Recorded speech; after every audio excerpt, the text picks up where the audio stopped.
Students, तो आज का जो हम लोगों का यहाँ पे लेक्चर है वो है हमारा ट्रांसलोकेशन का। इसके अंदर हम लोग इनके डिफरेंट जो प्रोसेस हैं उसके बारे में हम लोग पढ़ते हैं।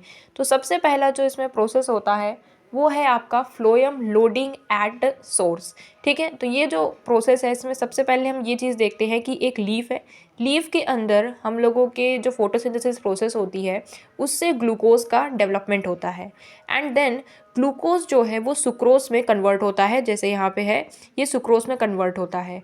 अब ये जो सुक्रोज है इसका जो कंसंट्रेशन है वो लीफ में बहुत ही ज़्यादा हाई होता है और जो इसके नियर बाई जितने भी आपके सेल्स होते हैं वो आपके उनके जो कंसंट्रेशंस होती है वो बहुत ज़्यादा कम होती है। इसीलिए जो आपका मूवमेंट होता है वो हायर कंसंट्रेशन से लोअर कंसंट्रेशंस की तरफ मूव करता है। इसमें हम ये चीज़ देखते हैं कि जो फ्लोएम पेरेन्काइमा है उसका रोल क्या होता है।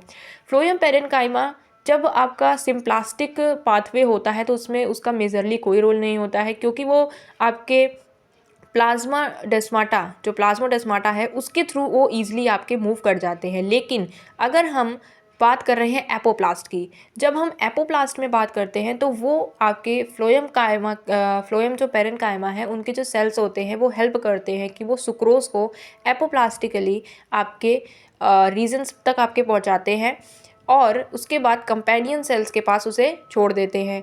जो कंपेनियन सेल्स हैं अब वो क्या करता है, उनके पास होती है एटीपीज एक्टिविटी। एटीपी को यूज़ करके ये जो आपके फ्लोएम पेरेन्काइमा में जो इन्होंने सुक्रोज को लाया है उसको ये अपना कैरी कर लेते हैं, क्योंकि ऑब्वियस ही बात है कि यहाँ पर वही हायर से लोअर कंसंट्रेशन की तरफ मूवमेंट हो रही है। ठीक है, तो ये एक चीज़ है कि सबसे पहले हमारा सोर्स था, अब एटीपी के थ्रू आपके कंपेनियन सेल्स ने उनको ले लिया। अब ये आपका एटीपी का ही यूज़ करके उनको सीव ट्यूब्स में एंटर करवाते हैं। इसमें आपके जो नॉन रेड्यूसिंग जो सब्सटेंसेस है जैसे सुक्रोज एंड रेफिनोज वो दोनों की दोनों आपके यहाँ पे एंटर करते हैं। तो अब ये क्या है कि ये कंपेनियन सेल्स जो है यहाँ से सीव ट्यूब्स के अंदर आपकी लोडिंग करवाते हैं। ये बहुत ही शॉर्ट डिस्टेंस का हमें यहाँ पे ट्रांसपोर्ट देखने को मिलता है। इसके बाद ये चीज़ आपकी रहती है कि ये जो आपका सुक्रोज यहाँ पे आपका भर रहा है इसकी वजह से यहाँ पर जो वाटर पोटेंशियल है वो बहुत ही ज़्यादा लो हो जाता है। ठीक है, तो यहाँ पे जो वाटर पोटेंशियल है वो आपका बहुत ही ज़्यादा लो होता है। तो यहाँ पे साइड में आपका जाइलम होता है। ये जो आपका जाइलम होता है ये जाइलम देखता है कि यहाँ पर जो वाटर पोटेंशियल की कंसंट्रेशन है बहुत ज़्यादा कम है, तो ये आप जो वाटर है उसको यहाँ पर आपका पहुँचाता है, जिससे वाटर पोटेंशियल कुछ ही देर में इंक्रीज़ हो जाती है। जैसे ही यहाँ की वाटर पोटेंशियल इंक्रीज़ होती है तो यहाँ पे जो इनका टर्गर प्रेशर होता है दैट इज़ टर्गर प्रेशर वो यहाँ पे इंक्रीज़ हो जाता है।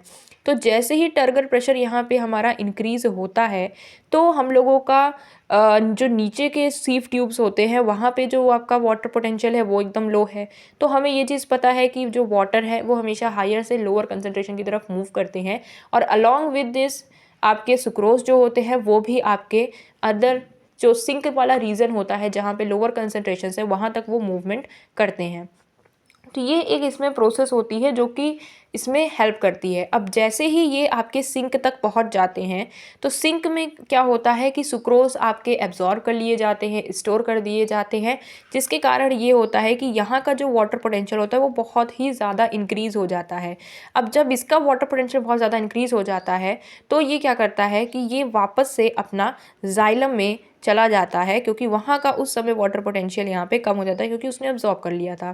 तो यहाँ से क्या होता है कि ये जो आपके वाटर पोटेंशियल है वापस आपके जाइलम के अंदर चले जाते हैं और ये जो पूरा प्रोसेस हो रहा है वो आपका ट्रांसलोकेशन प्रोसेस कहलाता है।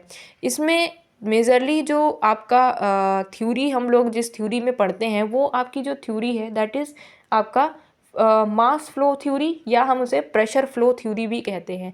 प्रेशर फ्लो पे ही पूरा इसका एक कह सकते हैं प्रिंसिपल जो है वो इसका वाटर पोटेंशियल ही है। अगर जाइलम यहाँ पे वर्क नहीं करेगा तो टर्गर प्रेशर जनरेट नहीं होगा और टर्गर प्रेशर जनरेट नहीं होगा तो आपका मूवमेंट नहीं हो पाएगा, क्योंकि जो सुक्रोज है वो जब वो भर रहा है हमारे सीव ट्यूब्स के अंदर, वो प्रेशर आपका टर्गेट प्रेशर को नहीं मेंटेन करता या उनको इंक्रीज़ नहीं करता, जबकि वाटर पोटेंशियल को वो कम करता जाता है। और इसके कारण एक हमें प्रेशर नहीं मिल पाता है। तो सुक्रोज अगर अकेले भी आपका वो एंटर कर रहा है तो वो आपका उस पर्टिकुलर सिंक तक नहीं पहुंच पाएगा।